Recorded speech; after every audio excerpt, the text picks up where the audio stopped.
Adelantábamos a las 8 de la mañana, el Gobierno de la Comunidad de Madrid está reclamando a las familias que perdieron a sus mayores durante la pandemia, mayores que estaban ingresados en residencias, está reclamando ahora a la Comunidad de Madrid el dinero de las plazas residenciales de marzo y de abril, en el pico de la pandemia. Entre 600 y 900 euros les está pidiendo.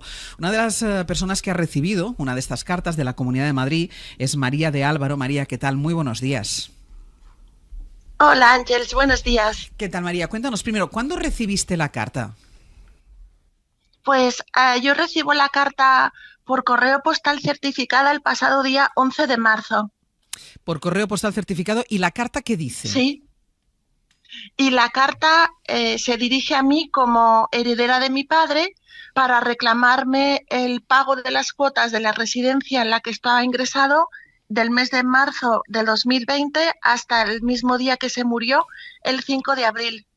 Y eso, Y está firmada la carta, sí, por el director general de Atención al Mayor y a la Dependencia, por Óscar Álvarez López. y me decías que tu padre murió el 5 de abril, ¿no?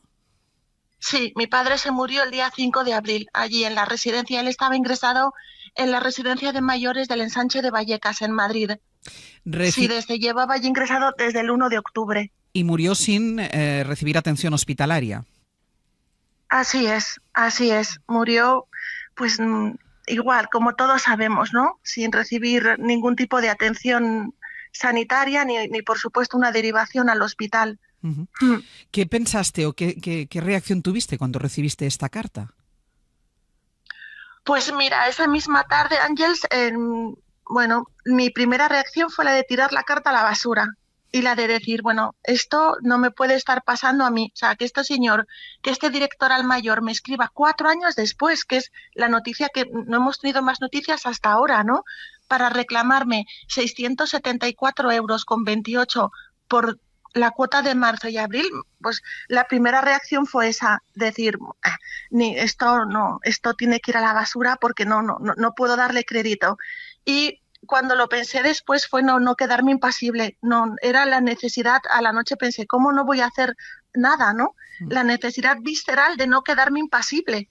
Tengo que hacer algo, tengo que reaccionar. Uh-huh. Y así es como se me ocurrió al día siguiente, a la mañana siguiente, escribir al defensor del pueblo, a don Ángel Gabilondo, un formulario que fue muy escueto a través de la web, contándole la situación, la carta que había recibido y lo que se me estaba pidiendo, ¿no? Uh-huh.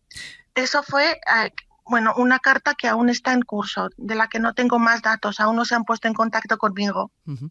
Hay una cosa que me llama muchísimo la atención de lo que dices, Sí, 4 años y pico después de la muerte de mi padre, sí, ¿es la primera vez que la Comunidad de Madrid se ha puesto en contacto contigo para algo? sí, sí, absolutamente. De hecho, yo no sabía, vino el cartero a mi casa y pensé, ¿qué será esto? ¿Qué querrá de mí la Comunidad de Madrid? ¿Sabes? Pues yo qué sé, ¿qué piensas, no? ¿Será una multa o será alguna cosa así? Y cuando la abrí vi esto, no sé, es que no entiendo si quieres hacer esta barbaridad que has hecho, hazlo antes. Pero no tanto tiempo después, ¿no? Además que tampoco sé por qué hay este adeudo pendiente, ¿no? Porque los pagos se realizaban mensualmente a través de una domiciliación bancaria. No sé por qué se dejó de cobrar el mes de marzo y los 5 primeros días de abril hasta ese mismo día que se murió, ¿no? Uh-huh.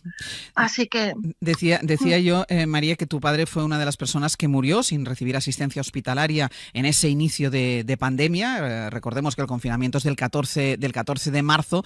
Tu padre murió las primeras semanas de abril, los primeros días de abril. ¿Tú qué recuerdas de esos días? ¿Tú pudiste llegar a ver a tu padre? No, no. Los recuerdo terribles, o sea, son los recuerdos más dolorosos que yo haya podido tener en mi vida. O sea, porque mi padre era una persona muy mayor, y tenía cierto grado de demencia, pero mi padre no estaba enfermo.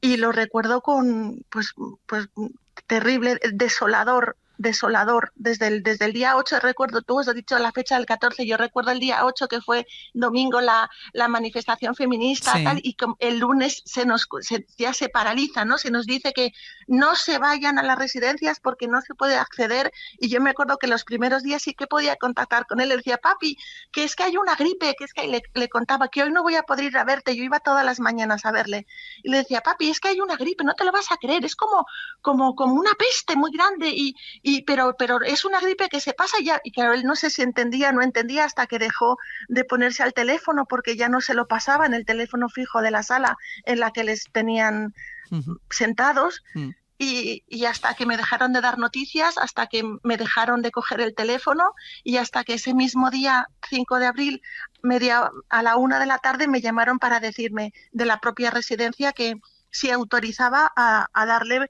paliativos a mi padre, Eh, en- después de no haber tenido... Sí. No, no te iba a preguntar, en este proceso, hasta esta llamada que tú me estabas contando ahora, perdona que te he interrumpido, de que ya te llaman para comunicarte que le van a dar paliativos, ¿en algún momento te explican el por qué no lo llevan a un hospital, por qué no recibe atención médica? No, jamás, nunca, nunca.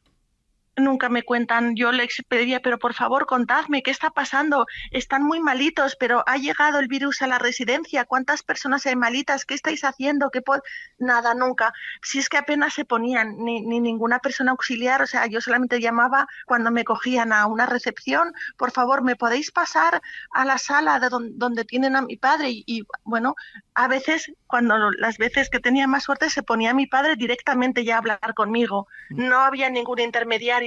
Y yo decía, por favor, papi, pregunta que se ponga alguien, algún sanitario, algún médico que haya allí, algún responsable, y nunca se ponía nadie. Ahora, en realidad, lo que yo pretendía era hablar con él. Papi, cuéntame que te cuento. O sea, Sí. las noticias eran de alegría en cuanto a, he podido hablar con él un día más, que a lo mejor hablé con él 3 o 4 días, nada más en esas semanas, hasta que ya dejé de hablar con él, Y después de su, hasta que ya nunca más pude contactar. y después de su fallecimiento, ¿te han dado algún tipo de explicación? Tanto en la No, jamás, nunca, nunca, jamás, nunca. Ni la residencia, nunca. Ni nadie, ni las autoridades, nadie, nunca, jamás, En este, nunca. en este periodo de tiempo, ya mucho después, porque son unas declaraciones de no hace mucho tiempo, hemos escuchado a la presidenta de la Comunidad de Madrid diciendo que no los trasladaban porque se iban a morir igual. ¿Tú qué piensas cuando Sí, escuchas este tipo de declaraciones? pues, ¿qué voy a escuchar, Ángeles? Pues es repugnante y es desolador y es descorazonador y es terrible. Mira, yo sentí cuando recibí la carta, lo primero esa tarde la tiro a la basura, porque esto no es nada, sentí. Esto es como si el asesino de mi padre ahora me reclamara el dinero de la bala. O sea, la sensación es esa, es de repugnancia. De decir, ¿tú me puedes decir a mí a la cara esto? O sea, claro, y claro que lo dicen. Es muy triste y es repugnante, claro, y atenta tanto contra la ética de las personas buenas que hay en el mundo y contra la dignidad de las personas, pero sobre todo no la mía, sobre todo la de mi padre, que todavía 4 años después que estemos así, ¿no? Es terrible. Es evidente, María, que no vas a pagar ese dinero. ¿Cuánto era exactamente? Porque No, había hasta céntimos, ¿no? sí, claro, la mensualidad de marzo más los 5 días exactamente hasta que se murió hace un total de 674,28 euros, que por supuesto no voy a pagar. O sea, así vaya a la cárcel, así la próxima entrevista que me hagas me significo, o sea, señores, no lo voy a pagar bajo ningún concepto. Así que hasta donde quieran llegar. María de Álvaro, yo te agradezco muchísimo que hayas compartido con nosotros tu testimonio. Muchísimas gracias.